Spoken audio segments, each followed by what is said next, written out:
মানুষের জালিয়াতির মাধ্যমে বাংলাদেশকে একটি ফেসিস্ট কাঠামোতে রূপান্তর করা হয়েছিল।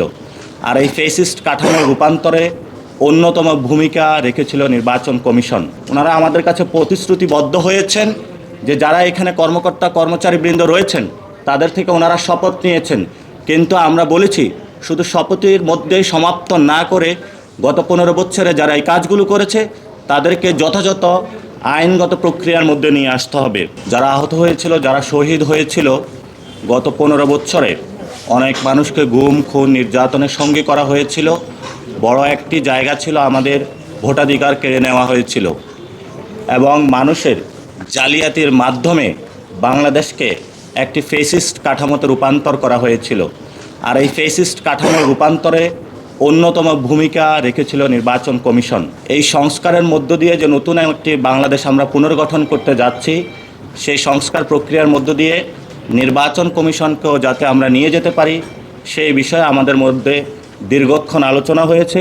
যে আলোচনাগুলোর মধ্যে আমরা জাতীয় নাগরিক পার্টির পক্ষ থেকে অনেকগুলো দাবি উত্থাপন করেছি।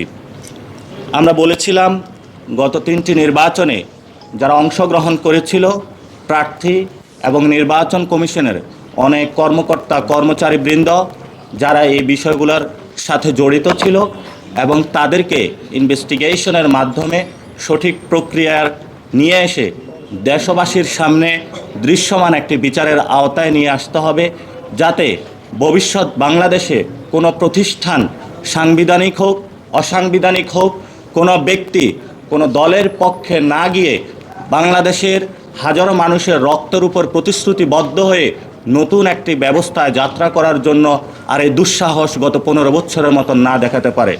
সেই বিষয়ে আমরা কথা বলেছি।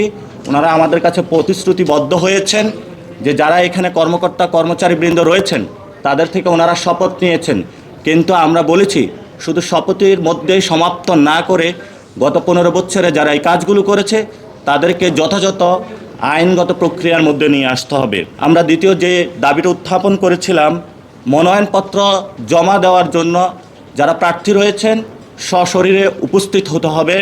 সে বিষয়ে কমিশন এই বিষয়টি বিবেচনাধীন রাখবে বলে তারা আমাদেরকে জানিয়েছেন। সব মশার বিরুদ্ধে সুরক্ষা দিতে এলো বসুন্ধরা এক্সট্রিম অ্যারোসল, মশার বিরুদ্ধে এক্সট্রিম সুরক্ষা।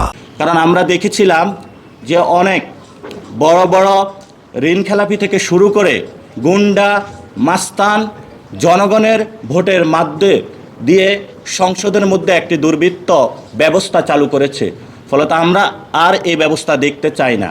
আমরা দেখতে চাই গ্রামের মসজিদের ইমাম, স্কুল শিক্ষক যারা কোনো ধরনের টাকার বাণিজ্যের সাথে ছিল না, যারা এই পচাগলা সমাজের সাথে রিলেটেড ছিল না, সমাজের সুন্দর মানুষগুলো যাতে পার্লামেন্টে গিয়ে জনপ্রতিনিধি হয়ে ভবিষ্যৎ বাংলাদেশ গঠন করতে পারে সে ব্যবস্থা প্রণয়নে আমরা কোনো গুন্ডা মাস্তানকে পরিহার করে সশরীরে জমা দিয়ে নতুনভাবে একটি বাংলাদেশে অধ্যায় রচনা করার জন্য তাদের কাছে দাবি জানিয়েছি। আমাদের বর্তমান যে নির্বাচন ব্যবস্থা সেখানে প্রিজাইডিং যারা অফিসার রয়েছে বিভিন্ন জায়গায় তাদেরকে একটি সার্বভৌম ক্ষমতার বড় একটা অধিকার দেওয়া হয়েছে।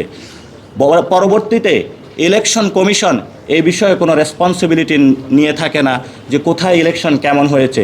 সেজন্য আমরা বলেছিলাম গ্যাজেট পূর্ববর্তী 48 ঘন্টার মধ্যেই নির্বাচন কমিশন থেকে একটি সার্টিফিকেশন দিতে হবে এই ইলেকশন বিশ্বাসযোগ্য হয়েছে কিনা, যাতে পরবর্তীতে একটি প্রাতিষ্ঠানিক আকারে ব্যক্তি আকারে নির্বাচন কমিশনকে আইনের আওতায় আনা যায়। আমরা দেখেছিলাম নির্বাচন কমিশন গত 15 বছরে কোনো সার্টিফিকেশন দেয় নাই, বরং বিভিন্ন দলীয় অফিস থেকে সার্টিফিকেশনগুলো এসেছে। এই জন্য আমরা সাংবিধানিক প্রতিষ্ঠানকে সাংবিধানিক আকারে রাখতে চাই, দেশের মানুষের কাছে জবাবদিহিতার জায়গায় নিয়ে আসতে চাই। সেই জায়গা থেকে আমরা 48 ঘন্টার গ্যাজেটের পূর্ব সময়ের মধ্যেই বিশ্বাসযোগ্য নির্বাচন হয়েছে কিনা নির্বাচন কমিশন থেকে সার্টিফিকেশনের কথা বলেছি। আমরা বলেছিলাম যারা মামলার যাতে দ্রুত নিষ্পত্তি হয় সে দাবিটি আমরা জানিয়েছিলাম।